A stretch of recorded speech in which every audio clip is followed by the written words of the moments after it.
最近我学了一些英文的短语，文化环境不同，表达方式也不同。在中文里，这些词我们并不会在日常生活里那样说。我认为口语的表达通常是直白的、简单的，那些复杂的词也是有用的，比如我们写日记或者打字和别人聊天就可以用。今天我们来看这3个词在日常生活里中文怎么说。第一句 to eat one's words， 字面意思是收回自己说的话。比如有朋友跟我抱怨他在生活里面遇到的鸡毛蒜皮，我应该多一些耐心听他发泄情绪，但我有些不耐烦，就说那你不满意就离婚呀。我突然意识到这样说越界了，我就说哎呀，不好意思，我不应该这样说的。生活里的鸡毛蒜皮，这个鸡毛蒜皮字面意思就是鸡的毛，大蒜的皮。这个词要传达的意思就是那种微不足道的小事儿，非常不重要的事儿呢，就是鸡毛蒜皮。鸡毛蒜皮。发泄情绪这个词在生活里面我们会怎么用呢？发泄情绪，比如要安慰别人的时候就会用这个词。你想哭就哭吧，偶尔发泄一下情绪对身体好。想哭就哭吧，偶尔发泄一下情绪对身体好。但你不能总这样发泄情绪呀，深呼吸，让它过去吧。但你不能总这样发泄情绪啊，深呼吸，让它过去吧。我没有什么情绪要发泄的，我觉得专注的做什么别的事儿，就可以摆脱负面情绪的控制，转移注意力就好了。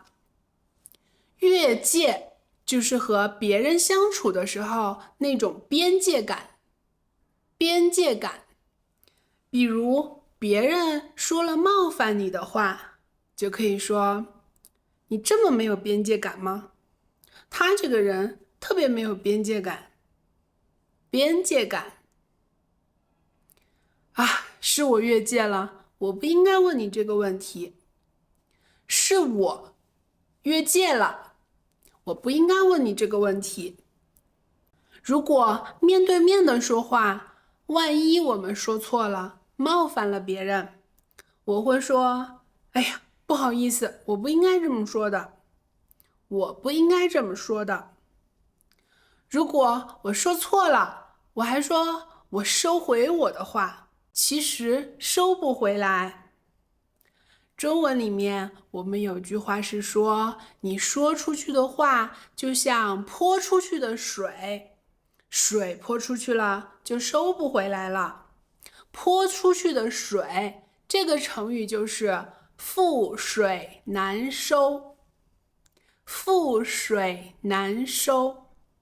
下面我们来看这个 to make a splash， 如果发生了什么夸张的或者轰动的事儿，在生活里面我们不会说一件事儿太轰动了，轰动一般是书面语，比如他的新专辑轰动了当时的内地歌坛，轰动了当时的内地歌坛。或者他的新专辑风靡一时，风靡一时这个成语也是轰动的意思。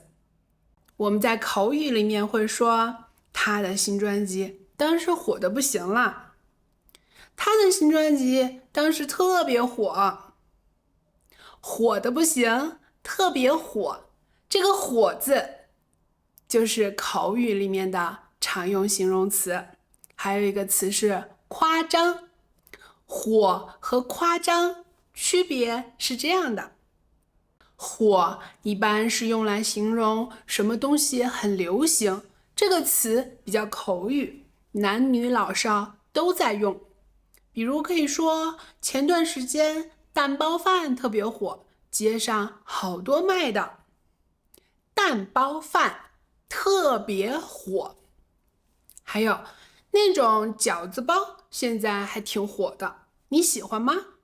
饺子包就是那种外表长得很像饺子的背包。那条步行街突然就火起来了。对呀，好热闹呀，我们也去逛逛吧。火就是这样用的。夸张，夸张，如果那件事儿带来了很大的影响，无论是正面的还是负面的，都可以用夸张来形容。生活里面我们会这样表达：哇，你看那个单手鹅艇好夸张啊，那个单手鹅艇好夸张啊。还有那个中医说是2副药就能治好病，好夸张啊！2副药就能治好病，好夸张啊！什么？他竟然挪用公款，好夸张啊！挪用公款，好夸张啊！你怎么周末又加班？好夸张啊！都1个月没有休息过了。好夸张啊！都1个月没有休息过了。如果有人跟你分享了什么事儿，超出了我们的想象，都可以回应：哇，好夸张啊！哇，好夸张啊！夸张就是这样用的。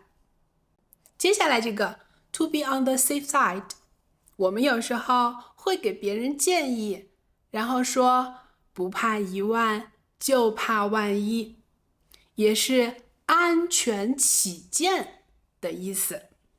安全起见。比如朋友周末要去露营，我就把对讲机借给他用。对讲机，给他说，这个给你用，你自己留一个，给队长一个。他推脱说不用不用，很安全的。我就说，哎呀，不怕1万就怕万一，拿着吧。不怕1万就怕万一，拿着吧。推脱这个词的意思是委婉的拒绝，或者是不想负责。比如我请你周末吃饭，你可以推脱，叫他出来，他总是推脱呀。让他负责项目收尾，他推脱说忙不过来。他推脱说忙不过来。如果叮嘱别人注意安全，也会说开车别喝酒啊，安全第一。你开长途的话，不要疲劳驾驶，注意安全。还有，你开车慢点哦，注意安全。慢点，注意安全。还有，安全起见，我还是叫个代驾吧。代驾就是临时花钱找别人来帮我开车。